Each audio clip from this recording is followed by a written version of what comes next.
鹅厂 S 级年度精品剧《虎珠夫人》没开播时，众人可谓对其期待满满。毕竟杨幂和陈伟霆的演技说得过去，而且这部剧还是大制作，怎么说不会差到哪去。然而等开播后，观众才知道自己之前错的有多离谱。《虎珠夫人》播出还没多久就差评不断，甚至演员在剧外也开始暗戳戳的拉踩较劲。这下观众是对剧外剧内都看不下去了。大家究竟为什么对这部剧这么失望呢？今天一起来看看吧。Hello， 宝宝们，咱们又见面了。《虎珠夫人》没开播前，观众对这部剧十分期待，毕竟已经很久没有看到过杨幂的古装剧了。而杨幂上一部爆红的古装剧还是《三生三世十里桃花》，观众带着对十里桃花的滤镜，等《虎珠夫人》上映，期待这部剧能成为年度大热剧。然而结果却不如人意，这部由杨幂、陈伟霆、徐开骋、陈晓云主演的电视剧，却在开播后迎来了众多差评。前段时间《虎珠夫人》豆瓣开分，但截至目前，这部剧的豆瓣评分只有5.1，连及格线都不到。平心而论，《虎珠夫人》开分5.1并不意外。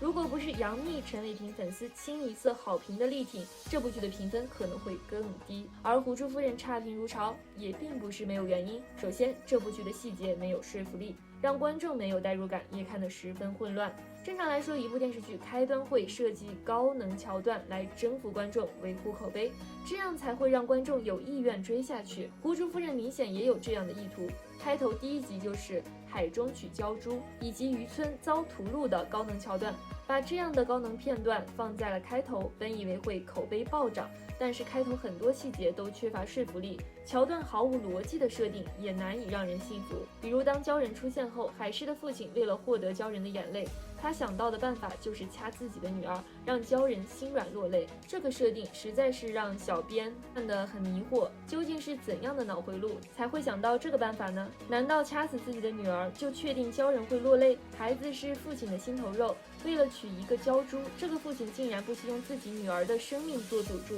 看到这里，小编真的只想劝海狮去做一下亲子鉴定了，他可能不是亲生的。接着鲛人落泪后，其他人开始下海捞鲛珠，但既然鲛人已经现身，为什么不直接把鲛人抓走？这样后面就有取之不尽的鲛珠了。更让人想不通的是，此时已经有了鲛珠了，父亲还是掐住女儿不放手，海狮咬了爸爸的手，小小的伤口流出了那么多血。不知道的人还以为海狮父亲身上安了一个抽血的水泵呢。果然鲜血很快引来了一波鲨鱼，后面的剧情几乎全是 bug。鲨鱼只是围着打转，不攻击人，鲛人迟迟不出手，直到最后才救了海狮的命。主角光环不能更多。这一系列桥段的铺垫，基本就奠定了电视剧后续剧情发展的基调。海狮和方建明相遇，被对方带回天启，同样不讲逻辑。人物关系根本站不住脚，配合一个眼神就让足智多谋的方建明被征服，下定决心要培养海狮呢？后面的剧情发展同样缺乏代入感，也很难引起观众共情。海狮顶着主角光环一路横行无阻，能文能武，进入朝堂，暴虐成性的帝旭唯独对他网开一面，处处忍让。要知道，此时帝旭还不知道他是女儿身啊。角色设定和人物关系如此割裂和不讲理，让人追剧很难认真起来。剧情和人设成功的话，一部剧就成功了一半；反之，只会换来越来越多的吐槽声。很遗憾，《虎珠夫人》属于后者。看完14集，明显感觉到《虎珠夫人》的重点不在于人物成长和朝堂之争。这方面只是为人物关系递进服务，其核心是古装偶像剧的常规套路，努力炒作杨幂和陈伟霆组成的 CP。从年龄来说，初相遇时，方建明已经成年并成为朝廷重臣，而当时的海狮还是未成年的小女孩，两人师徒关系比较合理。然而后面却生拉硬泡，让两个人有了男女之情。如果说《虎珠夫人》的重点讲述是杨幂饰演的海狮的成长，那这部分展现的并不尽如人意。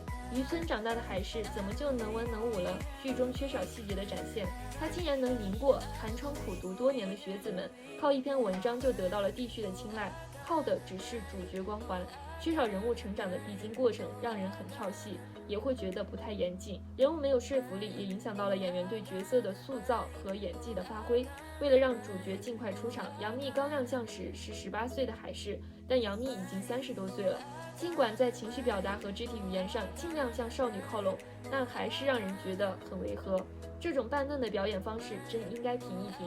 陈伟霆的问题也不少，在剧中他更多的时间是在耍帅扮酷，总是一副绝世美男的姿态，即便大敌当前，也没有给出相应的紧张情绪，难怪有热评称这部剧为流水线古偶，还有网友称其花了钱的流水线艺术废品。不少粉丝砍吹这部电视剧特效好，小编觉得真可以省省了。而且当一部电视剧能夸的点不是剧情和演员演技，而只有特效的时候，这不是更印证了这部剧有多烂吗？不过平心而论，胡珠夫人在美术、演员造型、场景设置和道具等方面很用心，实景部分都有较高水准，演员的服化道也仙气十足，当然后期的调色磨皮也很到位。古装一直是国产剧的强项，宫廷楼阁的设定、室内场景的布置、各种雕梁画栋的呈现都很好，赏心悦目。但胡珠夫人依然没摆脱玄幻仙侠剧的常见问题，一到特效就露怯。比如开场采胶珠的戏份，波澜不惊的水面看起来不像是海面，所有的大全景的呈现都给人无码特效的质感，看起来像售楼中心的宣传页，太不真实。教人出水的这个镜头也不够真实，特效感太明显，其实还不如实拍来的真实，有代入感。特效是典型的一分钱一分货，很明显，胡珠夫人在后期特效方面没有给足费用，只能做到这种效果了。最后，小编想说的是，如果杨幂对剧本有高要求，面对胡珠夫人这样还要演18岁少女的剧本，就应该多斟酌一下自己到底还合不合适这种人物设定，演完会不会被观众吐槽，而不应该为了片酬降低标准，有戏就拍。不过无可否认，杨幂依然是当下影视圈内的顶流女星，虽然大多数的作品口碑都不佳，但她还有多部作品待播，并且档期已经排到了2025年。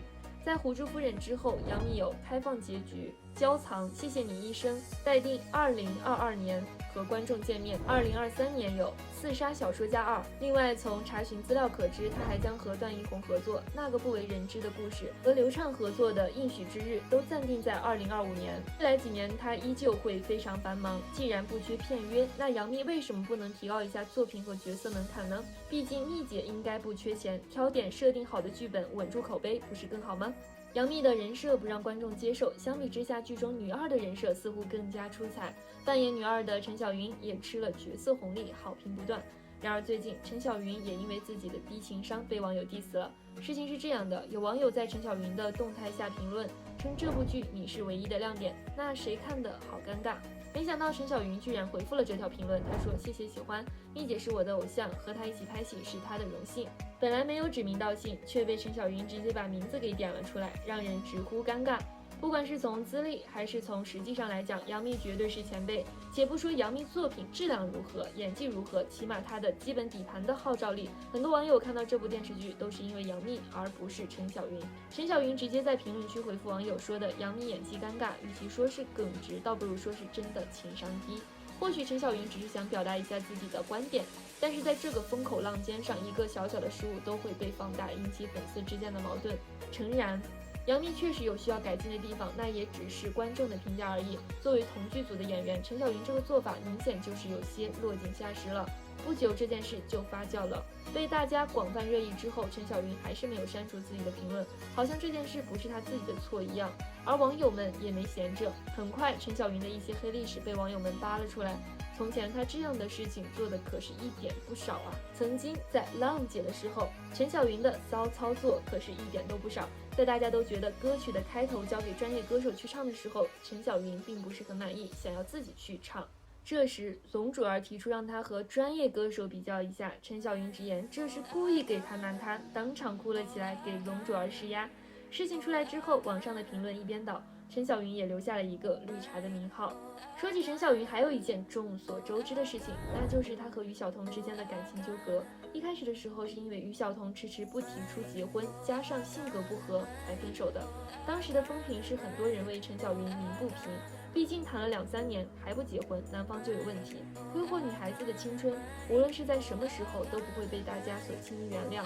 但是随着陈晓云的骚操作越来越多，大家都开始复盘他们的过去。当然不能说于晓彤是没有问题的，但是陈晓云问题也不少。感情这种事情从来都是两方面的问题，走到终结也不单单是一个人的事情。不过感情从来都是复杂的，我们作为局外人也不好过多评价。但话说回来，这次陈小云对网友的回复就确实让人下头。她在剧中积攒的好感基本快被败光了。虽说《虎珠夫人》剧情不行，但这部戏里戏外可谓是赞足了热度，也算是给网友们提供了不少吃瓜素材。不过小编还是希望下次影视剧热度高，靠的是自己的实力，而不是其他骚操作。不知道大家是不是也这么认为呢？好了，本期内容就分享到这里，欢迎宝宝们来评论区一起留言讨论。希望本期内容可以点击关注，咱们下期再见。